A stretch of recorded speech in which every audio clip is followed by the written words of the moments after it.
should say that America is a multi-partisan issue, because there is the basic understanding that in times of need, it's the United States that we can trust. I remember that when I was a girl, and we all went to my neighbor because we didn't have a television and they had.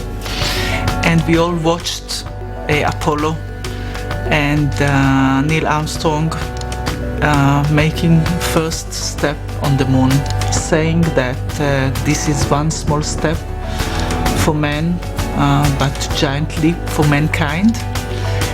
And I understood that day that the sky is not the limit anymore, and that America represents mankind. So I'm not an American, but I'm part of this.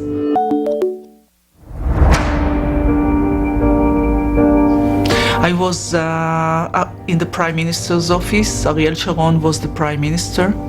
He was in a meeting, and I was just walking, and I saw the first attack. And it took me some time to understand what's going on, because at first I thought that it's an accident or something. And then I remember the shock of understanding that this is a terror attack.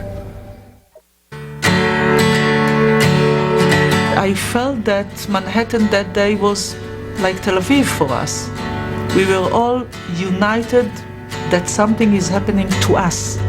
And I think that this is the basic understanding also today in Israel, that we are all together, sharing the same values, but also having the understanding that we need to fight for our own values against those that cannot accept these values.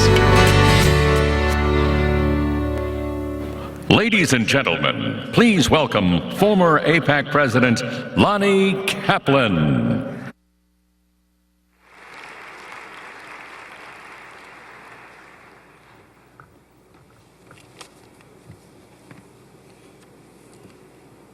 From the first day Rick Santorum took a seat in Congress in 1991, he has demonstrated his foreign policy credentials and leadership on tough issues.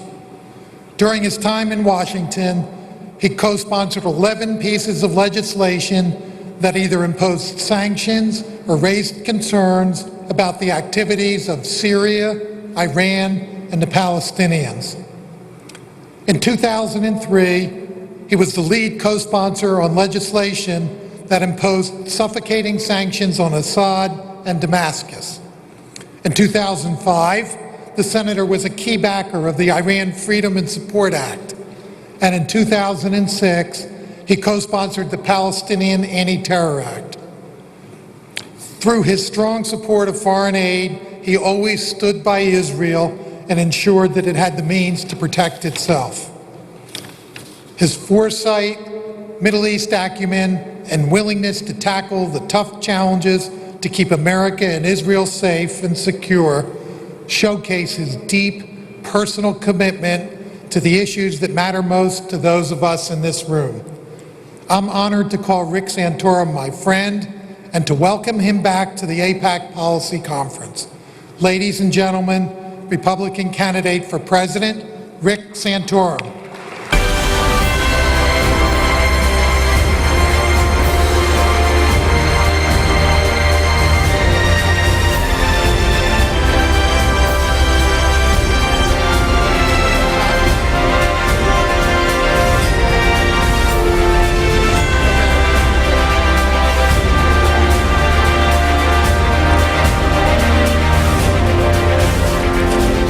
Thank you very much, Lonnie. I appreciate the opportunity to be here again with my friends here at AIPAC.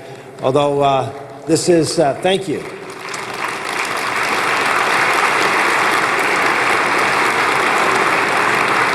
As you may know, this is a somewhat important day in my life today. We have a whole lot of primaries going on all across the nation, 10 of them. But I wanted to come off the campaign trail to come here because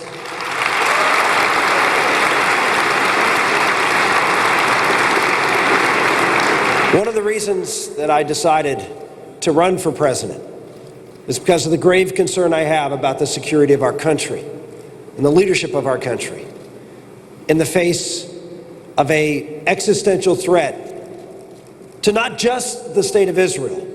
And I think that's where a lot of the rhetoric is oriented to when we talk about the revolutionary Islamic Republic of Iran, but an existential threat to freedom-loving people throughout the world, which is what Iran is.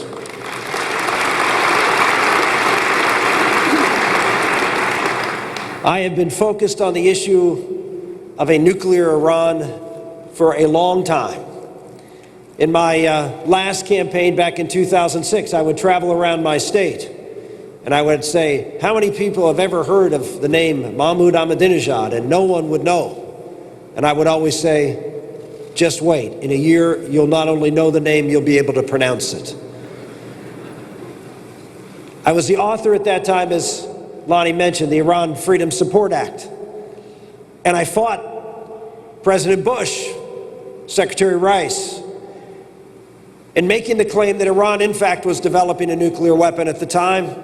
They needed to have sanctions put in place, and we needed to have an effort on the part of the United States to engage the Iranian people who are being oppressed by this brutal regime in Tehran, and that we needed to have the United States on the side of the Iranian people to overthrow this theocracy that runs the government of Iran. I fought to have this bill passed. And I was opposed, not just by President Bush, but it was filibustered on the floor by none other than Joe Biden. And it was eventually voted down with the opposition of our president, who was then in the Senate. Eventually, a weaker version of that bill eventually passed at the end of that year. But nothing was really done to confront Iran and their quest for a nuclear weapon, or to do the important role of working with people in the streets of Iran. Something that I really believed in and thought that America could play such a key role as we had in other revolutions and against dictators and despots. Iran continued on its mission, not just developing nuclear weapons, but killing American troops openly, providing IEDs that have maimed and killed more Americans than any other country in the world, planning terrorist attacks, conducting terrorist attacks, supporting radical Islamist groups. All the while, the United States sat on the sidelines and did nothing, or slow-walked what was necessary to stop this regime from spreading terror and doing something even worse, developing a nuclear weapon which would provide the ultimate shield for the propagation of terror, potentially weapons of mass destruction through terrorist organizations, as well as we've seen the overhyped and overheightened rhetoric about the destruction of the state of Israel. As I've sat and watched this play out on the world stage, I've seen a president who has been reticent. He says he has Israel's back. From everything I've seen from the conduct of this administration, he has turned his back on the people of Israel.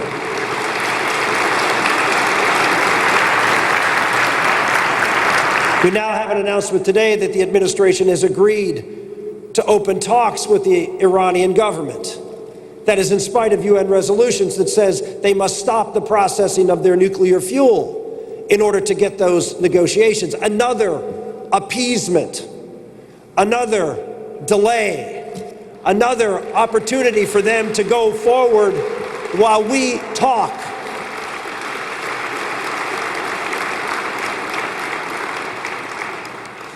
Ladies and gentlemen, listening to the Prime Minister's speech last night, and then listening to the President's, there is a clear and unfortunate, tragic disconnect between how the leaders of the country of Israel and the country of the United States view the exigency of this situation.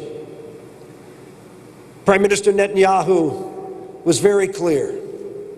Israel is not at peace with what's going on in Iran and the process that is moving forward there.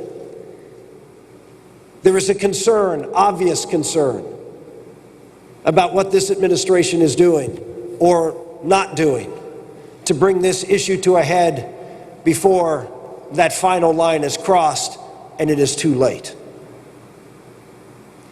That's why I believe that we need to do more than just talk.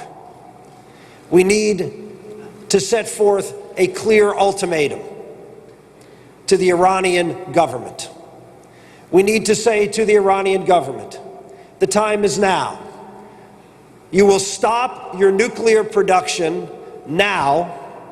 You will open up your facilities for inspectors from the United States and other countries so we can certify that those efforts are stopping and being dismantled now.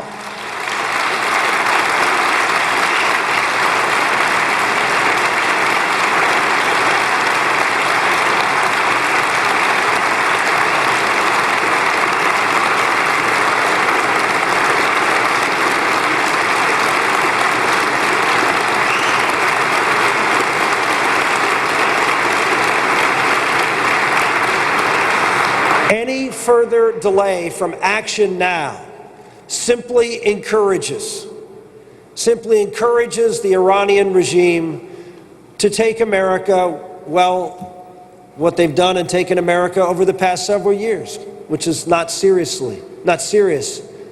about stopping them from their quest for a nuclear weapon. The fact that we had the chairman of the Joint Chiefs suggesting that we're not sure yet that Iran is really going to pursue or has made the decision to develop a nuclear weapon just shows, again, the disconnect that they know we have, the insincerity of our leaders in telling the truth to the American public about what is actually going on in Iran today, how radical this regime is, the hyper-rhetoric about not just the state of Israel, but targeting Jews in specific.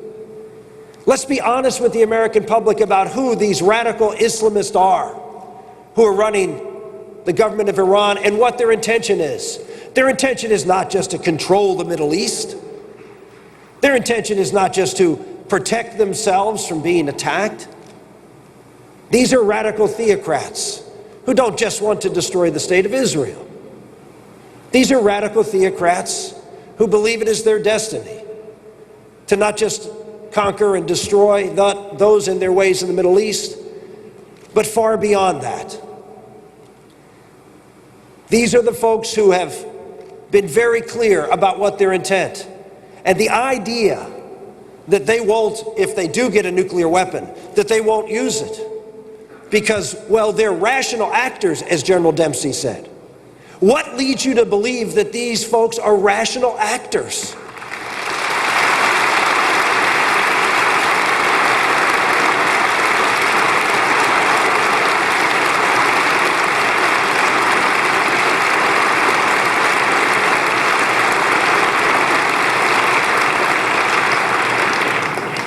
Rational actors don't call for the destruction of other states, call them cancers. Preach radical theologies. Rational actors don't send 100,000 children as minesweepers during the Iran-Iraq war. Rational actors do not develop nuclear capability, call it for nuclear power, when they have hundreds of years of oil and gas to provide for their power and their medical research.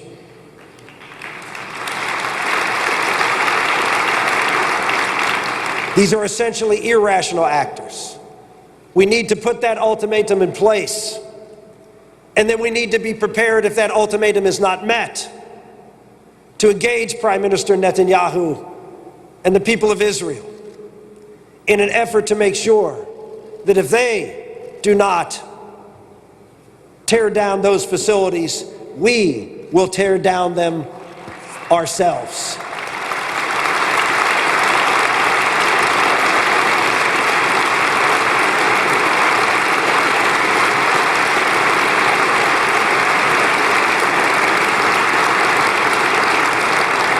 This is not bellicosity and warmongering. This is preventing the most radical regime in the world from having a weapon that could fundamentally change the security posture, not just of the Middle East, but as we've seen with planned attacks here in the United States. A nuclear Iran with a nuclear shield to project terror around the world is a nightmare for all freedom-loving people in the world.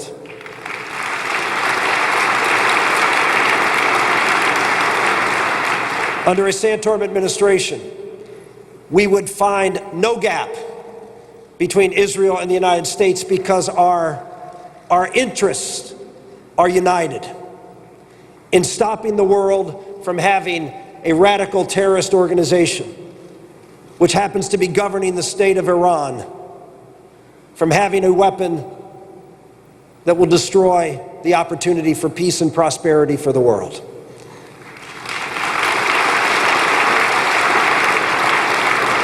My final point I would make to you is this.